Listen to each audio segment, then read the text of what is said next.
Although improvement can surely come over time, spending long hours playing without experiencing a rank up can surely cause one to become demotivated and not want to play. That's why we are here. Today, we will be providing you with some tips and tricks that can help you overcome the ranked grind and faster rates in order to improve sooner rather than later. Hello ProGuides family, my name is Renox and I'm here to assist you in your path to higher elo. The title of this video has surely attracted you because you are wanting to better yourself in-game and reach a higher rank, whether that be for a competitive reason, because you want to play with your friends, or simply because you want to prove to yourself that you can. No matter what the reason is, we are here to help you reach your goal. Before we start, continuing on our tradition, here is our question of the day. Would you like to see more weapons integrated into the game over time? This is a question that has been on my mind since the start of the game. I personally would like to see weapons implemented in a CSGO-like fashion, where you can pick between a set of weapons that you can have each game. For instance, I would like there to be a replacement for the Stinger, perhaps a different SMG with some other defining qualities. Let me know what you guys think about this idea down in the comments. Without wasting any more of your time, let's get right into the top 10 secret tips that will help you improve faster. Starting it off, for our first two tips, we would like to highlight the importance of variety. Although you have likely stumbled upon information regarding a variety of characters, this isn't what we will be discussing today. Contrarily, we will be talking about the significance of altering the way that you hold sights throughout the game. Even if you don't switch sights, which you shouldn't do more often than not, it's still good to alter things like smokes or traps. Let's begin with Viper on the map Split when playing on the A site. First up here is a crucial one-way that you could use to hold a ramp. First, you will need to walk into the right corner when walking out of A heaven towards ramp. Afterwards, proceed to aim at where the light on the wall meets the blue trip and throw the smoke with a simple left click. This will allow you to back up into heaven and watch the ramp push without the enemy having any vision on you while you're able to push.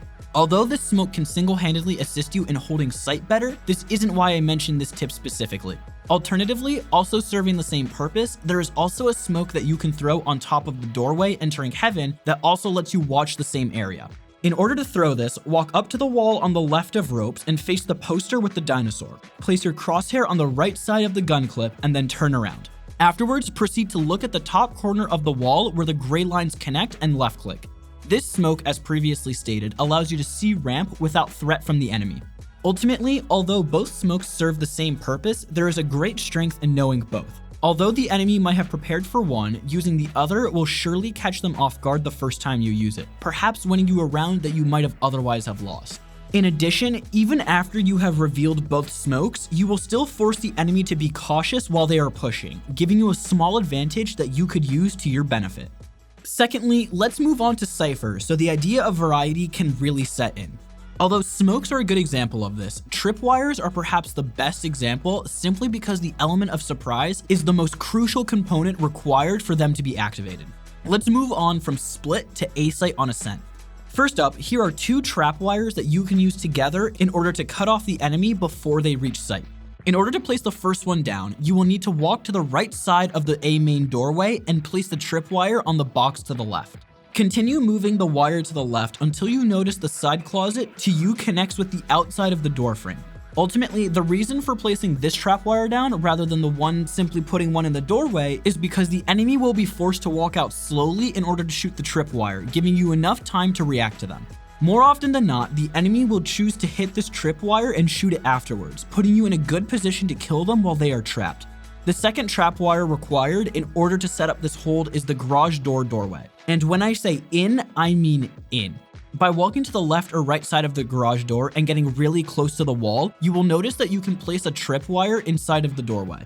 It is also good to mention that this wire won't break if the door is closed. By placing both of these wires together, you will cut off any possible entrance from the enemy team. But like Viper, this isn't the point. Rather than placing these tripwires, you can also place two on site that will split the site in half. In order to do this, all you will need to do is to place one tripwire on the left green box of site and the other one on the right green box facing the generator. Alternating between placing the first pair of tripwires and the second pair of tripwires will certainly surprise the enemy as they would try to push onto A site, which again could win you a few crucial rounds in order to alter the game. Coming in at number 3, we have a more general tip, but it is also very beneficial since it can be used in nearly every single game. Although, as stated in the last tip, it isn't always best to switch sites mid-game, choosing a site to hold can be a task on its own at the start of the game. When choosing where to play, don't simply choose a site based on where you want to play. Some characters, like Cypher for instance, have priority over where they want to play. In some instances, like B site or mid on split, holding with Brimstone for instance would be viable in most instances, right? Right. However, if you find that you have a Cypher on your team, holding the B site area will no longer be viable simply because Cypher's effectiveness is just so much higher on B site than it is on A or mid, while Brimstone can still play in other areas with nearly equal effectiveness. Similarly, if you want to have a Sage on your team, you may not want to play mid either because that is the only place that she can play well. When taking these things into consideration, you can easily switch on over to the A site where Brimstone can still be used very well. When encountering instances like these, while playing low priority characters that can be used in more than one area of the site, take into consideration the location of other players and choose the area you would like to hold based on that. Our next two tips, number 5 and number 6, will surround the character Brimstone. More specifically, we'd like to discuss how to hold sites with Brimstone on attack and after the spike has been planted. We chose to focus on this specifically because it is an area filled with the most mistakes while being the least focused on areas for improvement. Let's begin with his ultimate. While many people are aware of the fact that Brim ult can be used to stop bomb plant from a fairly safe distance, not many understand that you can perfect this tactic by being able to consistently kill the enemy after they start defusing. For example, by planting in the back corner of C site on Haven rather than default, you are able to place your ultimate in a way that ensures the death of the enemy. This is the case simply because after the ult is used, they are only able to run in one direction, allowing you to place the edge of the ultimate on the bomb rather than the center while still clipping the enemy. Contrarily, however, you can use your Molotov as a miniature version of your ultimate as well. Remaining on the same site, if you plant default, your first step on Brimstone should be running down to long. You then proceed to look at the left painting and walk up to the wall where the center is located. Then turn around and face towards the corridor. Here comes the hard part. You see those 4 little dots that surround the smoke ability on the HUD? You have to line up the bottom part with the tip of the second level on the cliff. After you have done so, move your crosshair slightly up and to the left and shoot.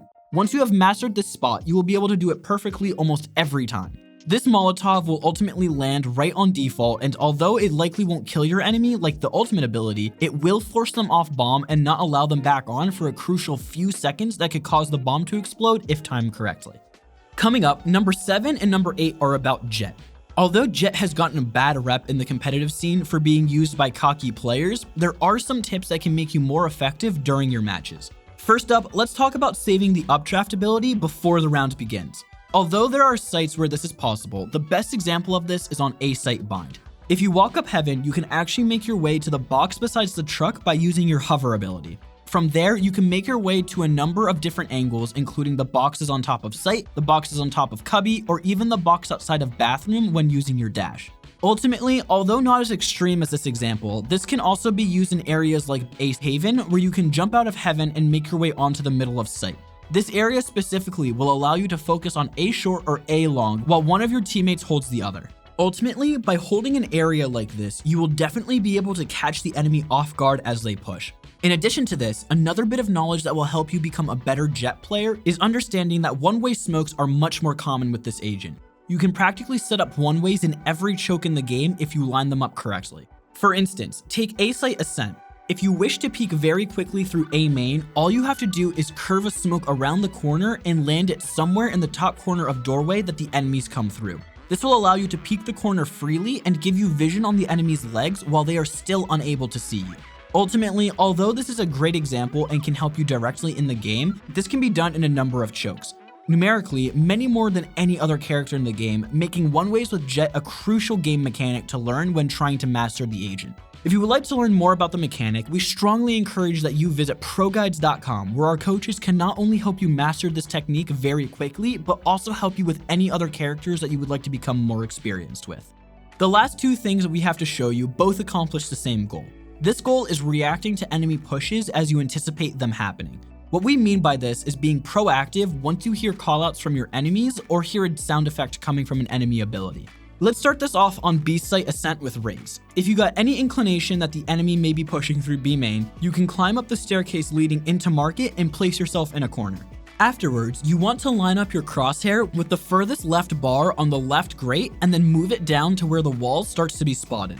When jump throwing here, the grenade will land right in the choke of B main and deal massive damage to the enemy. This could significantly lower your chance of the enemy taking sight and could even win you the round depending on how much damage you deal. Having the same purpose, we move on to Phoenix on A bind. If you hear the enemy pushing through mid, you can push up the teleporter and aim to the top of the doorway that is located inside of the TP. By throwing your Molotov in this area, it will land right in front of hookah door. Although this Molotov is not likely to do damage, another benefit of being proactive is that it will give your teammates on A time to rotate in order to stop the push. Ultimately, being proactive with any character, whether it be by doing damage, putting up walls, or throwing smokes, being proactive is always the key to stopping pushes before the enemy is on site. To everyone out there feeling that they are slowly improving, we hope that this video will help you reduce the struggle to get to higher ranks. Ultimately, although the implementation of these tactics won't help you every round, the rounds they do help are sure to be crucial, so master them as best as you can. Other than that, all that's left to say is good luck, stay safe, and I wish you all great games.